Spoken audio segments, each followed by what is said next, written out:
Comment est-ce qu'on vous parle aux étudiants de sage-femme ? Est-ce qu'il y a est-ce que tu ressens une hiérarchisation, par exemple, entre obstétricien, sage-femme, patiente ? Est-ce que tu observes des choses comme ça ?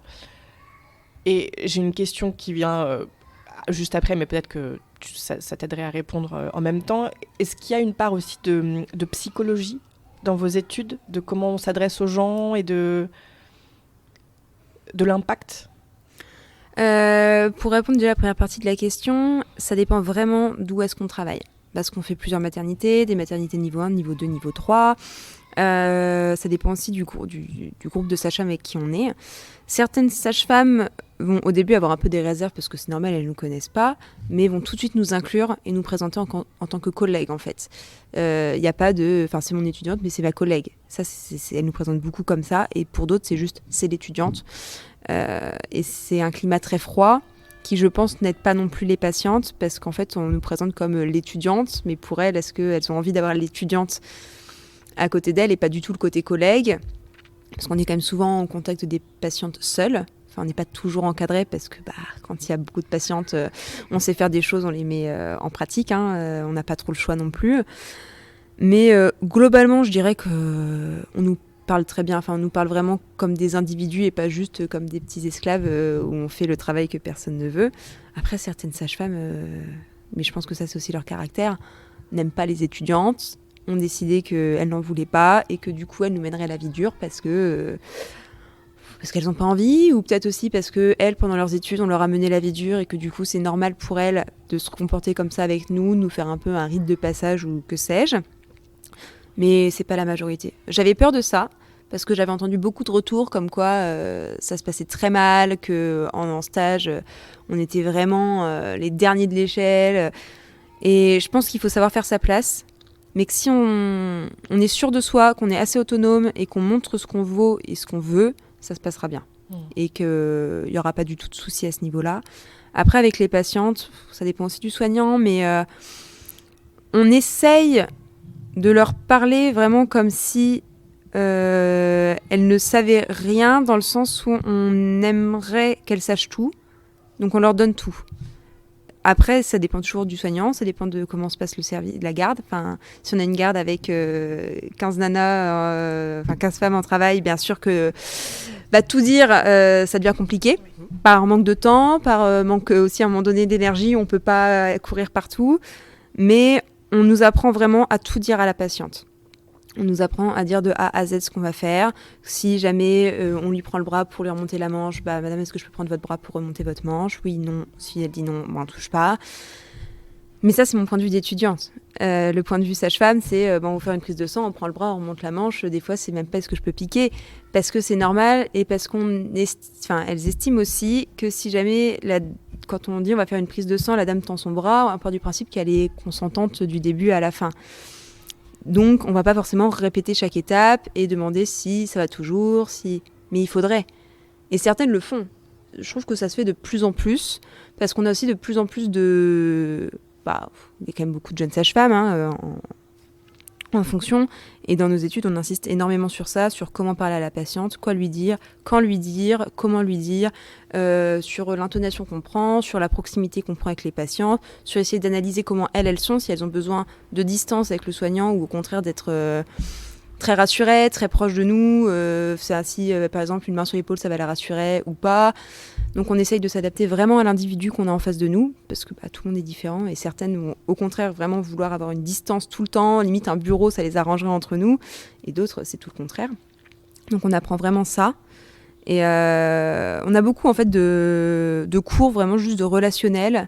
On a beaucoup de cours d'éthique aussi, et je pense que ça va faire évoluer les choses, j'espère, où on nous apprend ce que c'est le consentement, comment ça se passe, ce qu'on voit en stage, si c'est normal ou pas normal. On doit réussir à tirer des conclusions en fait de ce qu'on voit.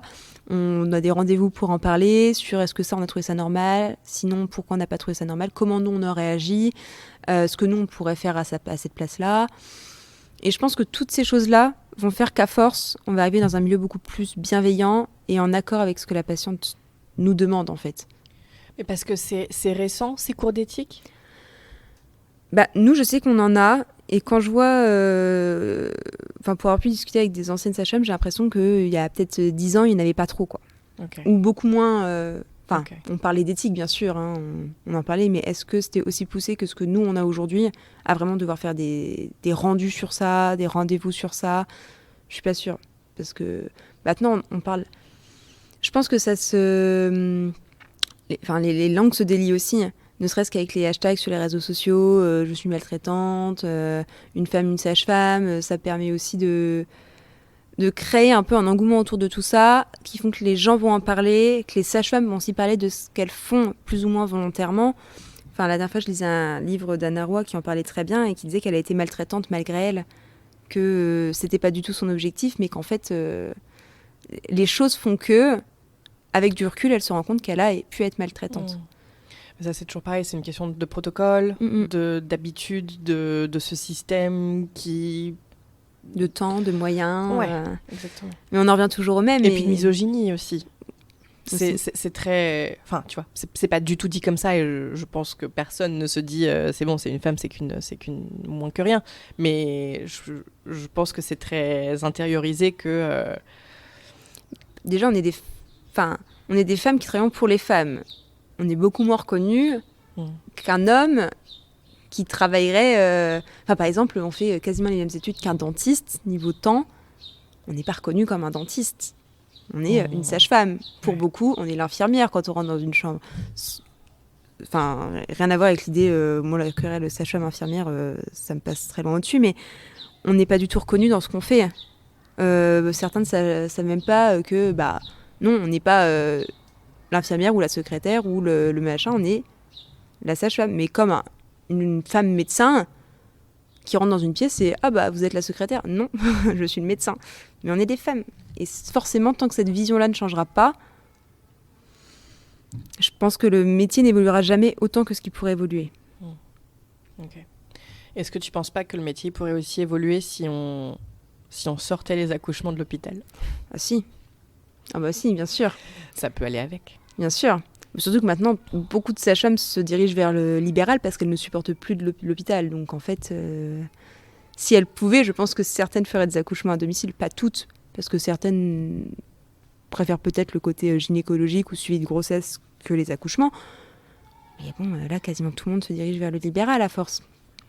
Donc autant laisser sa chance au libéral et aux accouchements à domicile. Et est-ce que tu ressens une peur, donc pas forcément toi en tant que toi soignante, mais est-ce que tu ressens une peur de l'accouchement de la part du système? Moi, j'ai vraiment cette impression que les soignants, les soignantes ont peur de l'accouchement, pensent que c'est dangereux, qu'il peut très certainement arriver quelque chose à la mère, il peut très certainement arriver quelque chose au bébé. Je sais pas. J'ai eu ce ressenti dans les maternités de niveau 3. Parce que je pense qu'elle voit beaucoup de choses au quotidien et que du coup elle se protège. Il y en a très peu dans les maternités de niveau 3 qui vont par exemple proposer un accouchement sur le côté parce que sur le dos, au cas où s'il y a un souci, elle est déjà sur le dos ou accroupie, faudra changer de position, c'est plus compliqué. Alors que dans les maternités de niveau 1 par exemple, qui gèrent normalement des accouchements qui se passent très bien avec des bébés à terme qui n'ont pas de soucis à la naissance, j'ai vu beaucoup plus de liberté à ce niveau-là et aller à des accouchements beaucoup plus sereinement parce qu'il n'y a pas cette peur qu'à la fin, y a un bébé qui aille en réanimation ou en néonatologie, j'ai eu mal, enfin qui n'aille pas en néonat. Et je pense que ça dépend aussi du vécu de la personne. Parce qu'à force d'en voir, on a peur que ça se reproduise. Ouais, et il y en a qui en voient beaucoup au cours de leur carrière. C'est peut-être un de ces trucs encore qu'engendre la médicalisation de l'accouchement. C'est que du coup, tu es encore plus à même de voir des trucs horribles et du coup, toi, ça te conditionne encore plus. C'est ça. Enfin, c'est comme ces personnes, et donc je vais faire un parallèle absolument horrible, mais ces personnes qui travaillent dans des abattoirs et qui sont d'autant plus dépressives ou d'autant plus violentes parce que c'est leur quotidien en fait. C'est ça. Et à force, c'est compliqué aussi de sortir de ça. Enfin, quand on voit des choses compliquées... Bien sûr. Quasiment quotidiennement. Ça devient ta réalité. On a peur que ce soit tout le temps ça. Alors qu'en fait, l'exception potentielle va devenir la règle. Ouais. C'est assez traumatisant à force. Et est-ce qu'il y a une remise en question ? Est-ce que tu observes une remise en question parfois ? Et donc, je vais prendre un exemple.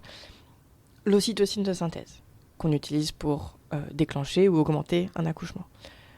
Il y a plein d'études qui sortent qui montrent qu'elle n'est pas si anodine que ce qu'on a pu penser et qu'elle engendre, elle augmente les risques d'anomalies du rythme cardiaque du fœtus et après tout ce que ça peut engendrer. Est-ce que tu observes une remise en question des soignants, des soignantes de leur pratique ?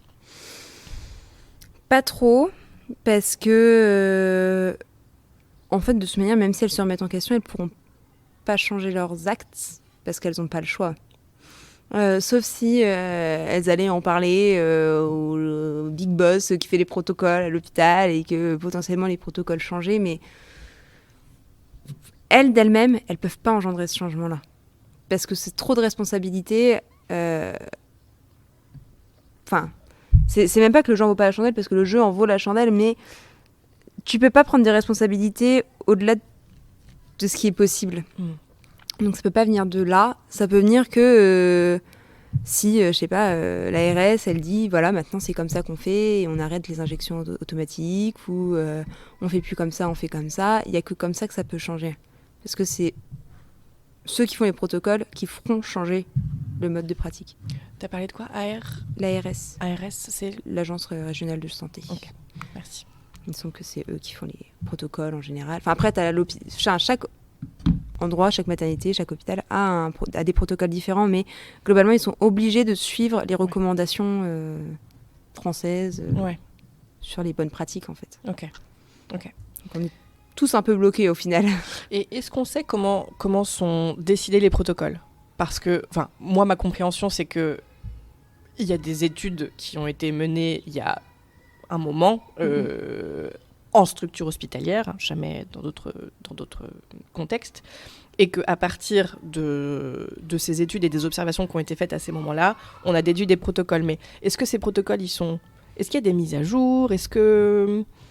Oui, il y a des mises à jour assez régulières. En fait, des fois, il y a on va dire des thèmes qui ressortent et du coup, on met à jour ces choses-là. On fait des enquêtes au sein des hôpitaux, on ressort des dossiers, on utilise les chiffres et avec ces chiffres-là, on dit peut-être que ça a changé ou peut-être que ça a gardé ou comment on pourrait faire. Et en fait, mais tout est pas réactualisé constamment en fait.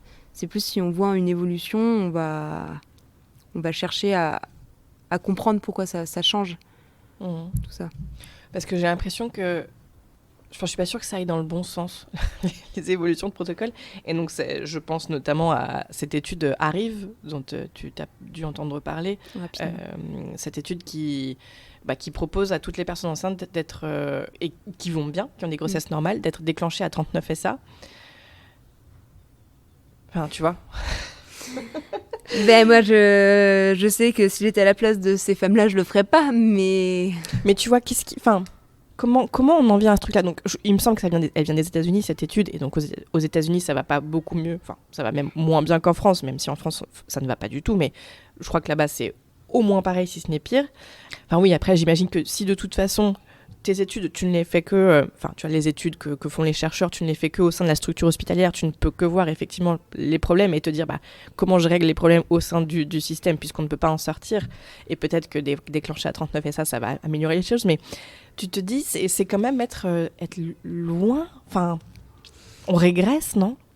Oui, mais peut-être que ça répond aussi à une demande des femmes qui sont de plus en plus à subir leur grossesse, leur fin de grossesse en particulier, qui des fois viennent nous voir toutes les semaines en disant ça n'a pas commencé. Non, mais elles aimeraient que le bébé y naisse et du coup, nous on peut rien faire, mais en même temps elles aimeraient bien. Donc peut-être que c'est pour répondre aussi à cette demande-là des femmes. Après, est-ce que c'est une bonne chose ? Je ne suis pas sûre. Oui, est-ce qu'on ne pourrait pas plutôt faire de l'éducation et d'expliquer que un déclenchement, ce n'est pas anodin, que... Et parce que, tu vois, je me dis, on a tellement cette peur de l'accouchement aussi, et cette peur du dépassement de terme, et cette peur de mon placenta qui va périmer comme un pot de yaourt, je me dis effectivement, peut-être que les femmes, en tant que, enfin les personnes enceintes en tant que grand groupe, elles ont envie que tout ça s'arrête parce qu'il y a tellement d'angoisse qui pèse sur elles que oui, mettons fin à ce truc à 39 SA, quelle bonne idée.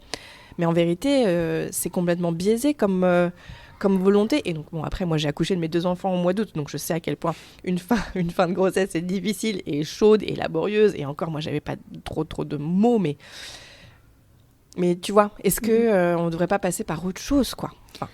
Bah si, il faudrait, mais nous, la question qui revient aussi beaucoup au sein de nos études, c'est comment permettre aux femmes de savoir, d'être sachantes aussi. Parce qu'en fait, on se rend compte qu'il y a quand même beaucoup de choses mises en place pour que les femmes puissent savoir. Et on se rend compte que beaucoup de femmes ne savent pas grand-chose au final. Donc, parce qu'elles ne posent pas de questions quand elles vont à leur rendez-vous, parce qu'elles ne se documentent pas, parce qu'elles ne vont pas à des rendez-vous tout court, parce qu'elles ne font pas de préparation à la naissance ou parce qu'elles n'osent pas. Et en fait, du coup, on arrive avec une méconnaissance énorme à l'hôpital, qui est, je pense, problématique, parce que si tout le monde avait un petit recueil, on va dire, de données qu'elle pourrait utiliser, même face à nous, ou avoir une discussion avec nous en tant que soignants, en disant, voilà, moi j'ai lu ça, qu'est-ce que vous en pensez? Peut-être que ce serait bien pour mon cas. Après, il faut prendre aussi au cas par cas. Bien sûr que on peut pas faire un truc universel, ce qui est aussi le problème des protocoles, parce que c'est universel. Mais on a rarement cette discussion-là avec des femmes, en disant, moi j'ai vu ça, ne serait-ce que comme position pour soulager pendant les contractions, est-ce que ça vous dérange si je le fais? Moi, je crois que j'ai eu 2 accouchements où on m'a demandé un ballon pour pouvoir faire des mouvements, ce qui est très peu. Alors, on en a, mais quand on voit que les femmes, elles savent pas du tout, on n'ose même pas forcément leur proposer parce que on va le mettre dans la chambre, on va leur expliquer, mais en fait, si le conjoint est pas non plus là avec elles pour les aider, c'est quand même difficile quand on est douloureuse de faire des choses toute seule. La méconnaissance, c'est terrible, je pense. Ouais. Et donc, toi, tu penses que la préparation à l'accouchement... Enfin, moi, j'ai quand même l'impression que la préparation à l'accouchement, c'est une préparation à accoucher dans le système. Je pense que ça dépend lesquels on fait. Maintenant, il y en a tellement maintenant. Après, c'est le vrai nom de la préparation à la naissance, c'est la préparation à la naissance et à la parentalité. Donc, normalement, ceci est censé apprendre comment ça va se passer, le postpartum, comment ça va se passer... normalement, comment savoir quand est-ce qu'on va aller à l'hôpital, comment on peut accoucher, si jamais on accouche en péridurale, des techniques pour se soulager, pour avoir moins mal, des mouvements, des massages, ça peut être aussi de l'autonomie, donc en fait comment communiquer avec son enfant quand il est encore dans le ventre, ça peut être du yoga, de la sophrologie. Après on y croit pas, mais il y en a beaucoup qui peuvent dire que accoucher en étant, entre guillemets, en auto-hypnose, en faisant de la sophrologie, en fait, en contrôlant son corps, fait qu'on accouche presque sans douleur. Enfin, sans douleur, c'est un grand mot, mais en ayant beaucoup moins mal. Moi, j'ai accouché sans douleur. Et voilà. Et c'est totalement faisable. Après, certains n'y croiront jamais, mais si pendant la préparation à la naissance, on apprend tout ça, il y a des cours de sophrologie possibles, mais il faut déjà savoir qu'on peut apprendre ça. Ouais, c'est ça. Et comme tu dis, je pense que ça dépend aussi beaucoup des sages-femmes et des endroits où tu fais ta préparation à l'accouchement. Il y en a qui sont juste... il faut timer les contractions. Quand elles sont espacées de 5 minutes depuis 1 heure, toutes les... je sais pas quoi, c'est là qu'il faut aller à l'hôpital. Enfin, c'est vrai que c'est pas ça du savoir. Non. Ouais. Ça, c'est vraiment... Ah oui, c'est la base de la théorie. Ça rassure les femmes de savoir que tant de contractions, machin, c'est qu'il y a un truc qui se lance. Mais il n'y a pas que ça. Non. Parce que une contraction douloureuse, s'il n'y en a qu'une, ça ne veut rien dire. Une femme qui va avoir des contractions toutes les 5 minutes, mais pas douloureuses, va peut-être falloir quand même, au cas où, se demander s'il n'y a pas quelque chose, parce qu'on ne sait jamais. Et on est trop dans une espèce de cadre parfait où il faut que ça se passe comme ça. Et si c'est pas comme ça, on ne sait pas trop, quoi, au final, pour les femmes enceintes. Ouais, c'est ça. On leur apprend vraiment la base. Et pas encore. Du tout les à côté qui sont énormes. Parce que nous, on arrive avec des femmes on leur a jamais dit comment potentiellement gérer une contraction. Bah ouais. Ou au conjoint, on ne l'a jamais convié à la préparation. Sauf que lui aussi, il a besoin d'être préparé. Enfin, ça se vit à 2. Pour le coup, je pense que le conjoint prend aussi ou la conjointe prend aussi une bonne claque pendant l'accouchement et qu'il faut qu'il soit prêt à ce qui va se passer. Ouais, c'est clair. Est-ce qu'il y a un sujet ou une question que tu aurais voulu qu'on aborde, quelque chose dont tu penses que... Enfin, dont toi, tu vois, t'as pu être choquée de quelque chose et qu'on n'a pas forcément abordé encore? Moi, j'aimerais juste dire que je pense qu'il faut que les femmes osent dire non. Que si à un moment donné, elles disent oui, mais qu'elles veulent plus, pour une raison X ou Y, ou qu'elles ont peur, dire non, ou non j'ai peur, ou j'ai pas compris ça, est-ce que vous pouvez me réexpliquer? Parce que parfois, nous, on part du principe que les personnes ont compris ce qu'on a dit, et c'était pas compris, et ça peut créer des traumatismes aussi, hein. Enfin, le mot est fort, mais ça reste vrai. Ça peut créer des traumatismes par incompréhension. Et du coup, on est maltraitant malgré nous, mais faut pas hésiter à dire « j'ai pas compris, je veux pas, j'ai peur, ça me stresse, comment on va faire ?» Poser toutes les questions. On est là pour ça aussi, et je pense qu'on oublie beaucoup qu'on est aussi là pour répondre aux questions et pour gérer tout l'aspect psychologique de la femme, que ce soit quand elle est enceinte, pas enceinte, pendant son accouchement ou ailleurs. Et ça s'oublie beaucoup. Ouais, l'accompagnement émotionnel aussi. Ouais. Alors qu'on est vraiment là pour ça et on est censé être formé pour cet accompagnement-là aussi, pour les accompagner émotionnellement, pour les accompagner même s'il y a des soucis dans leur milieu social. On a des ressources pour tout ça, mais il faut nous en parler. Sans ça, on n'évoluera pas non plus, nous, même en tant qu'individus, mais le système non plus, parce qu'on ne peut pas recenser tous ces besoins si on ne nous en fait pas part. Bien sûr. Enfin, pour avoir beaucoup été comme ça, parce que je pense que aussi en tant que femme, on est éduquée comme ça, à pas vouloir déranger, à pas vouloir... voilà. C'est hyper difficile de prendre la parole et de dire mais j'ai pas compris, en fait je veux pas, en fait je veux plus. Il y a ça et il y a aussi tu vois, je reviens à cette question de qu'est-ce qu'on fait quand on est en train de dépasser le terme, quand on arrive à 42 SA et qu'on veut pas accoucher. Mais en fait la personne en face de toi, toute bienveillante qu'elle est, elle va te dire, enfin moi j'ai une amie à qui c'est arrivé il y a 3 mois, elle va te dire mais votre bébé risque de mourir en fait. Tu fais quoi?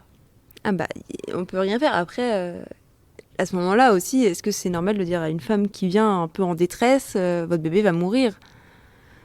C'est quand même pas de la bienveillance. C'était peut-être pas dit méchamment. Enfin, ça se voulait sans doute pas méchant. Mais c'est pas bienveillant non plus. On peut expliquer autrement. On peut dire,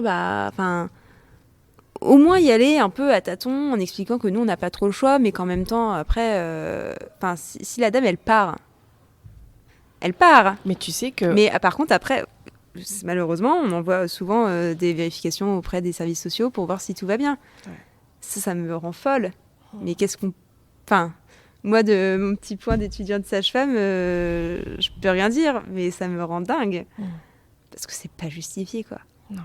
Si tout va bien. Après, bien sûr, si on voit que le bébé, il se présente, il fait déjà un bon gros poids, que ça va déjà être compliqué et tout, faut quand même en parler à la mère. Mais si le bébé va bien, qu'il est dans les courbes encore, que c'est un accouchement qui se présente bien, on va peut-être pas non plus attendre jusqu'à 45 SA, mais on peut dire surveillez, revenez nous voir, on en discute, on va pas se faire trop tarder, mais on peut encore vous laisser 1 ou 2 journées pour peut-être se faire à l'idée aussi. Peut-être faire des monitos. Voilà, c'est ça. Il y a des choses à faire, des monitos à la maison aussi, parce que des fois, elles ont des contractions toutes les 5 minutes à la maison, et elles arrivent à la mettre, plus rien. Bah oui. Parce qu'elles stressent, bien sûr. Que ça n'aide pas. Du coup, j'ai envie de partager le témoignage d'une personne qui m'a envoyé un message, là, peut-être hier ou avant-hier, et qui m'a brisé le cœur. Elle a accouché là, c'était récemment, c'était il y a peut-être 2 mois, et elle me dit j'étais informée, je voulais pas de déclenchement, je voulais un accouchement physiologique. Et je suis arrivée à dépasser le terme, j'arrivais à 42 SA, et je voulais pas être déclenchée, mais on m'a forcée. Et elle me dit, donc là je mets des guillemets avec mes doigts, elle a évidemment fini en césarienne, ce sont ses mots. Et elle me dit, mais je culpabilise tellement Donc elle est complètement traumatisée, elle me formule tout ça, elle me dit je culpabilise tellement, j'ai abandonné ma fille, j'ai pas su faire les bons choix alors que je savais. Et elle se retrouve là dans une immense détresse et elle me demande est-ce que je connais des ressources, peut-être des témoignages, des livres à lire, de comment les gens ont pu surmonter ce traumatisme, comment ils ont fait, etc. Et donc, bon, moi, je lui dis, je pense qu'il y a un deuil à faire de l'expérience qui n'a pas été vécue, mais il y a non seulement le deuil, mais aussi le traumatisme et la culpabilité. Enfin, c'est quand même un truc qui est assez... Enfin, voilà, je pense que le système ne se rend pas compte de ce truc-là.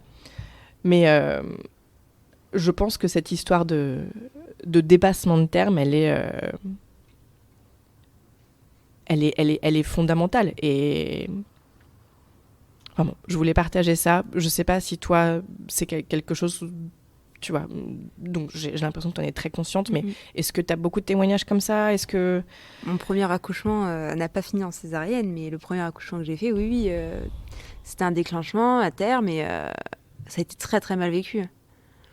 Après, je pense que c'est aussi notre devoir, une fois que c'est lancé, d'être là pour la mère, d'en discuter avec elle, pour essayer de déterrer le problème, parce que en fait, là, elle n'a pas été accompagnée, cette dame-là.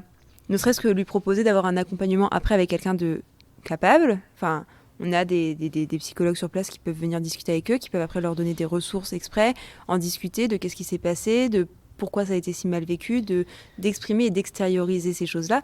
Déjà avec nous si elles le veulent, avec quelqu'un d'autre si elles ne veulent pas, mais ne pas sortir de la maternité en n'ayant pas... Apparemment, on lui a proposé de voir un psy, mais en gros, ça lui a été présenté genre vous êtes en train de mal le vivre, c'est un peu de votre faute, tenez, parlez à un psy, ça va vous faire du bien.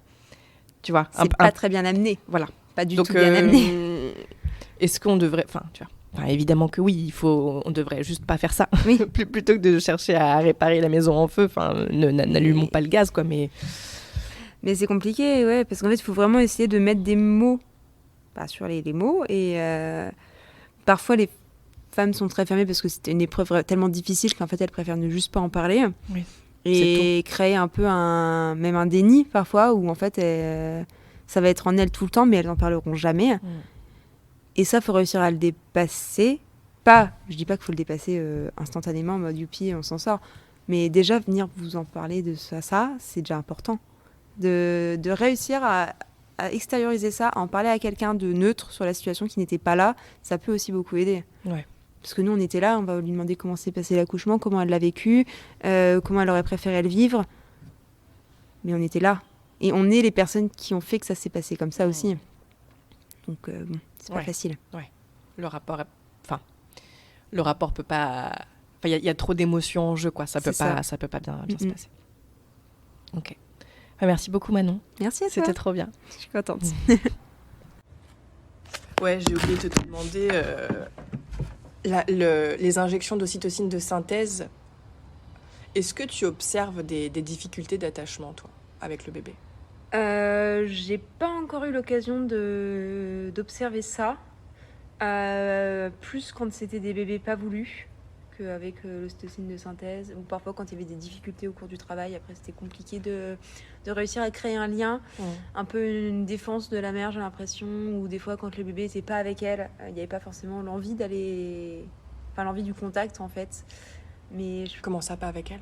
Un bébé par exemple qui peut être hospitalisé en réa ou en néonat, les parents n'ont pas forcément l'envie ou le besoin d'aller le voir, peut-être parce qu'il n'est pas présent et que du coup ils ne l'ont pas vu longtemps, donc le lien d'attachement n'est pas encore fait. Mais je ne saurais pas dire si c'est en lien avec les injections ou pas. Ok. T'as pas vu... Enfin, ouais, t'as pas observé, quoi. Non.